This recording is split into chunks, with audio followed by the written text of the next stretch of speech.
కురువంశానికి వారసులు పుట్టారు. కాని వీరు సాధారణ పిల్లలు కాదు.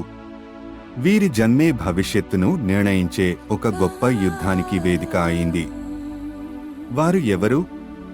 వారి పుట్టుక వెనుక గూఢార్థం ఏమిటి? వారి భవిష్యత్తు ఎలా మారిపోయింది? ఈరోజు మనం మహాభారతం ప్రధాన పాత్రల జనన కథ తెలుసుకోబోతున్నాం. మహాభారతం యొక్క ప్రధాన 3 వ్యక్తులు ధృతరాష్ట్రుడు, పాండు మరియు విదురుడు. వీరు ఒకే వంశానికి చెందినవారు అయినా వారి జీవితాలు విభిన్నమైన మార్గాల్లో నడిచాయి. ధృతరాష్ట్రుడు జన్మించినప్పుడే అంధుడు. పాండు శారీరకంగా బలవంతుడు కానీ శాపగ్రస్తుడు. విదురుడు బుద్ధిమంతుడు కానీ రాజసం పొందలేని ఒక వివాహేతర సంబంధ సంతానం. ఇదే కురువంశపు రాజ్యానికి పెద్ద సంక్షోభం. ధృతరాష్ట్రుడు కురువంశపు పెద్ద కుమారుడు కానీ రాజ్యాన్ని పాలించలేని అంధుడు. పాండు ఆరోగ్యంగా ఉన్న ఒక శాపం వల్ల తన భార్యలతో కలిసి రాజధానిని వదిలి అడవికి వెళ్లిపోవాల్సి వచ్చింది.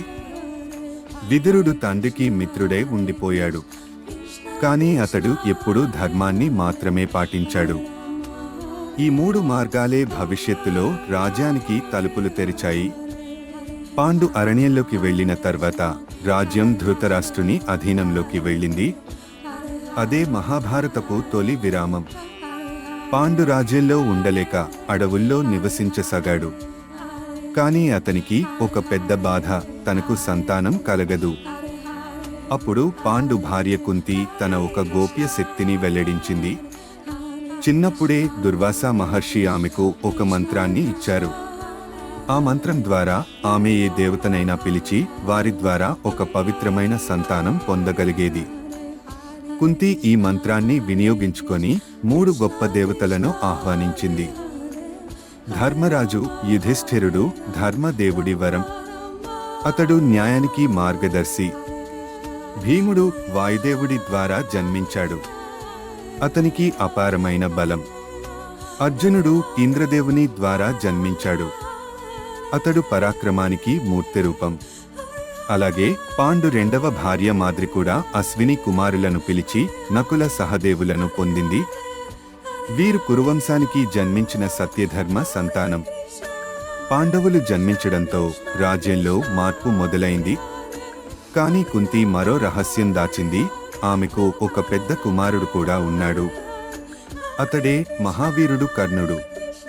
కుంతి యౌవనంలోనే ఒక పొరపాటు చేసింది. ఆమె చిన్న వయసులోనే తన మంత్రాన్ని పరీక్షించడానికి సూర్యదేవుని పిలిచింది. ఆ మంత్రం వలన ఆమెకు ఒక శిశువు జన్మించాడు.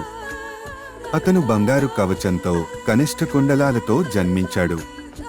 అతడే కర్ణుడు. కానీ సామాజిక మర్యాదలకు భయపడి కుంతి ఆ బాలుణ్ణి నది ఒడ్డున వదిలేసింది. అతన్ని ఒక రథసారథి దత్తత తీసుకున్నాడు. అదే అతని భవిష్యత్తును మలిచింది. కర్ణుడు రాజవంశానికి వారసుడైన ఇతను రథసారథి పుత్రుడిగా పెరిగాడు. ఈ చిన్న పొరపాటు భవిష్యత్తులో పాండవులకు కౌరవులకు మధ్య ఒక అప్రతంగా శత్రుత్వాన్ని ఏర్పరిచింది. ఇదే సమయంలో హస్తినాపురంలో ధృతరాష్ట్రుని భార్య గాంధారి గర్భవతి అయింది. ఆమె 100 మంది కుమారులను ప్రసవించాలి. కాని ఒకరోజు ఆమె గర్భం విచిత్రంగా రాళ్ల మాదిరిగా మారిపోయింది. వ్యాస మహర్షి అతను దేవశక్తితో ఆ గర్భాన్ని 100 భాగాలుగా విడదీశాడు. వాటి నుండి 100 మంది కుమారులు జన్మించారు. వీరే కౌరవులు. వారి నాయకుడు దుర్యోధనుడు.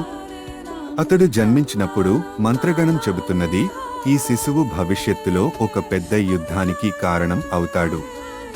కానీ ధృతరాష్ట్రుడు తన కుమారుని పై మోహంలో ఆ సూచనను పట్టించుకోలేదు.